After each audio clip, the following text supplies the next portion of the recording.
We're going to be going over a few things tonight, a failed Section 8 inspection, and also noticed what happened this week is we had a landlord, or actually it was last week, since it's the beginning of the week, had a landlord fail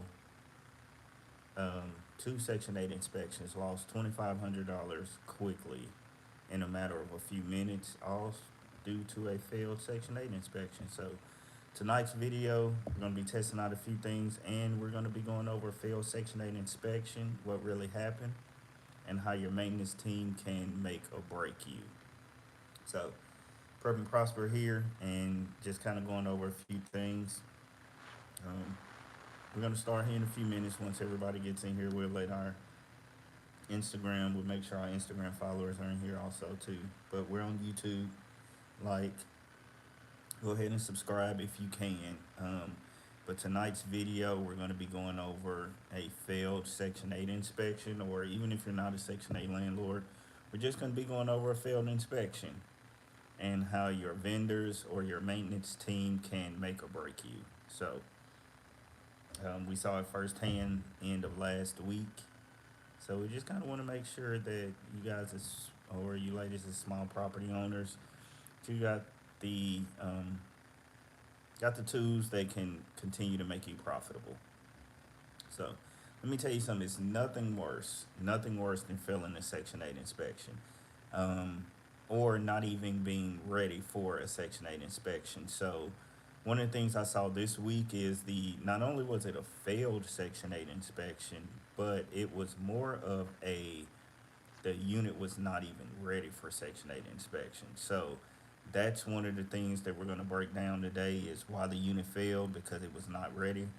A lack of communication. That's kind of what our goal here is to make sure we have the communication with our vendors and with our maintenance team. Um, what actually the Section 8 inspector is going to look for and how we're going to be ready for our new inspection moving forward. So we're going to go ahead and get started here pretty soon. Say drop in the comments if you failed a inspection before, if you've got the failed unit inspection, if you failed an annual or a move-in inspection from your housing authority. Also, drop a comment on if you are scared of the Section 8 inspection process, and some of the things you may want to look for. Um, so, just kind of want to go over what is Section 8. Section 8 is from the Department of Housing and Urban Development, which is also known as HUD, and it oversees the Section 8 voucher program. And this program pays a portion of a tenant's rent, and um, and it's gonna be based on that tenant's income, disabilities, medical exemptions. It's a lot of things that they have a formula for. So this voucher program is calculated by the housing authority and it pays a portion of the tenant's rent. And what it does is it does require annual inspections and it does require a move-in inspection. Prior to the individual being able to move into your apartment, you typically have to turn in some type of paperwork to the housing authority to schedule this inspection. Where I'm at, this is called a RTA, or a request for a tenancy approval. What that's going to do is it's going to have information as far as what type of property it is, the rental property, information such as what appliances are included, how large is the unit, what's the address of it, um, just other different things as far as like the heating source, is it electrical, gas. So it's just a few things. So that Section 8 program is going to determine all of those, and they're going to require a inspection. And this inspection is going to make sure that the housing quality standards are met. If you go on whatever department or whatever housing authority, most of the time it's called a PHA, whatever housing authority it is, you can look online and it will show you the housing safety standards or what type of checklist it's going to be. So tonight's video, we're just going to kind of go over a few things they're going to look for and kind of what we um, failed for. And prior to this, it was more of we kind of made a we went on a conference last week. We gave some instructions to our maintenance team. A lot of the things, because this property is so far behind, there was a lot of work orders, um, but a lot of the things prior to the inspector did not get completed. So when the inspector came out 2 weeks ago, they were unable to inspect the unit. Or pass the unit because the unit was not ready. So tonight we're going to look at such some things as far as housing quality standards, which ties into our overall goal of becoming eventually a home inspector, or having different, or helping you guys pass your inspections. And some of the things they're going to look for is smoke detectors. You're going to also make sure you have to have GFCI outlets. Um, Peeling paint is a big thing, especially if you are a small landlord and you have exterior paint. And on that exterior paint, some of the paint are peeling. South side of the apart of your unit is peeling paint because that's the area that gets a lot of sun. You want to make sure you scrape those, the peeling paint areas, and repaint those. Call a painter. I'm not a painter. Call a painter or a professional. You want to make sure that your handrails are secured and that your appliances are working.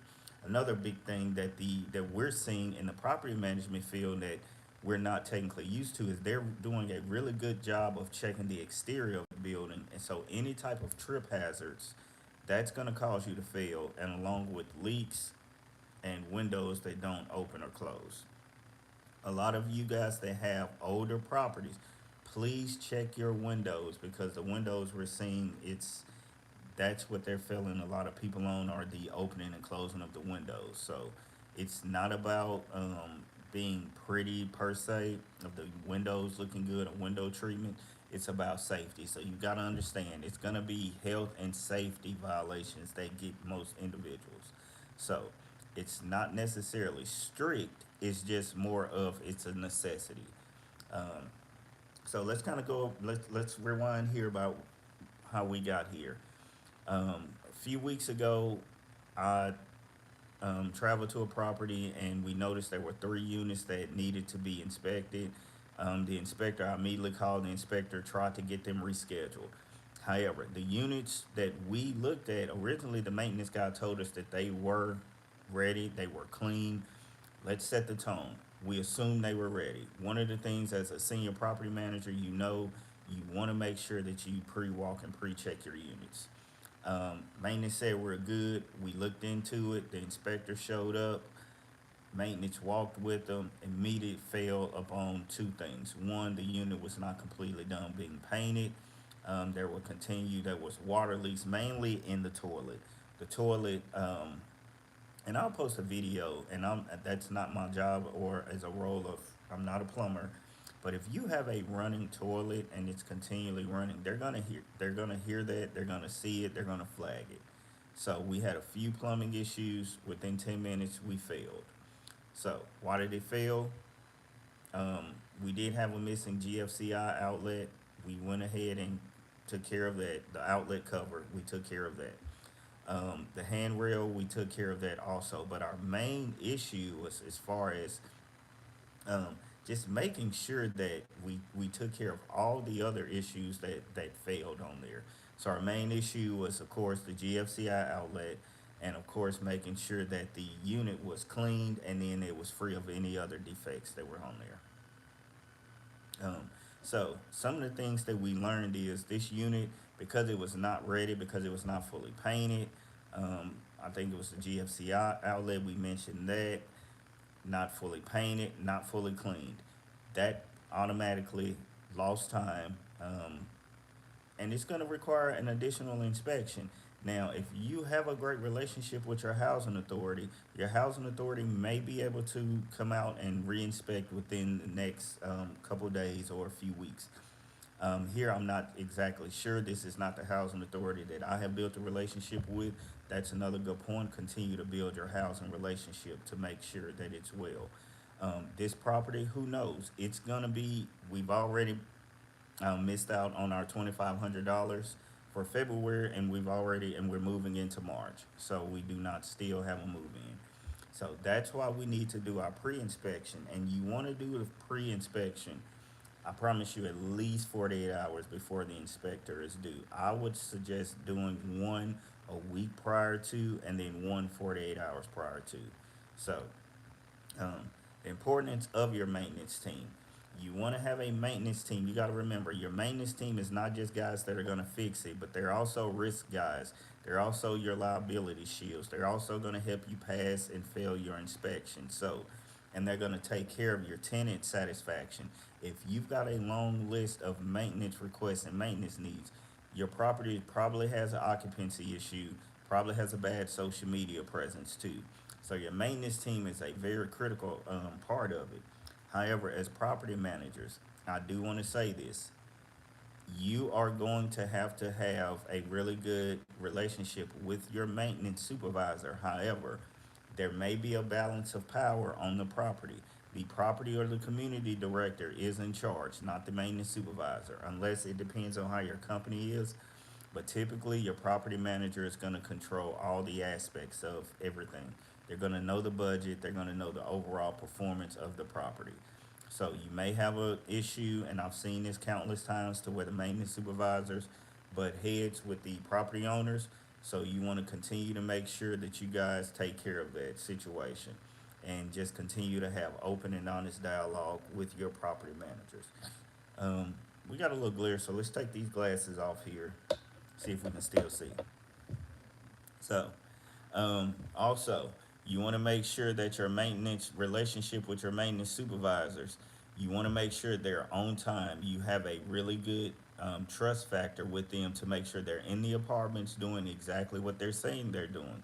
If you work with temp agencies, you want to make sure you have a clear process and clear goals of what you expect at the morning and afternoon of what you think should be done. Because poor communication is going to lead to units not being ready, and units not being ready is going to automatically lead to loss in revenue. So you want to make sure you have really good communication with your maintenance supervisors. That's going to include having a really good, if you have failed inspections or annual inspection letters that go out, it's a really good idea. Notify your tenant, notify your maintenance team and say, hey, we're going to come in here. They're going to inspect on a certain day. We're going to come in here prior to it. Are there any issues? Let's go ahead and check them. That's why you want to go on the website to know of your housing authority, of the housing quality standards, of the things they're going to check for. So that way, prior to the inspection or the date they're going to do the annual inspection, you kind of know. Because what that's going to do is something called abatement. If you fail an inspection, that's going to abate the unit. They're not going to pay you until these things are corrected.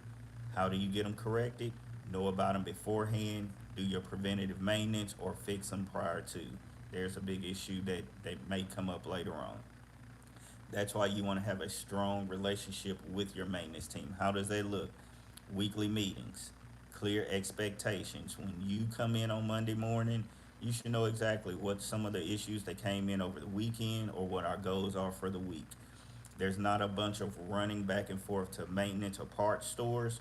Know exactly what you need to order prior to, make a list, get our top things that we normally order. And if there are some emergencies that's come up, that's fine too. But you want to make sure you know. Also, inspection checklist. Who's moving out? What do we need to do? Who's moving in? What do we need to do? It's different things we can do. So make sure you have before and after photos.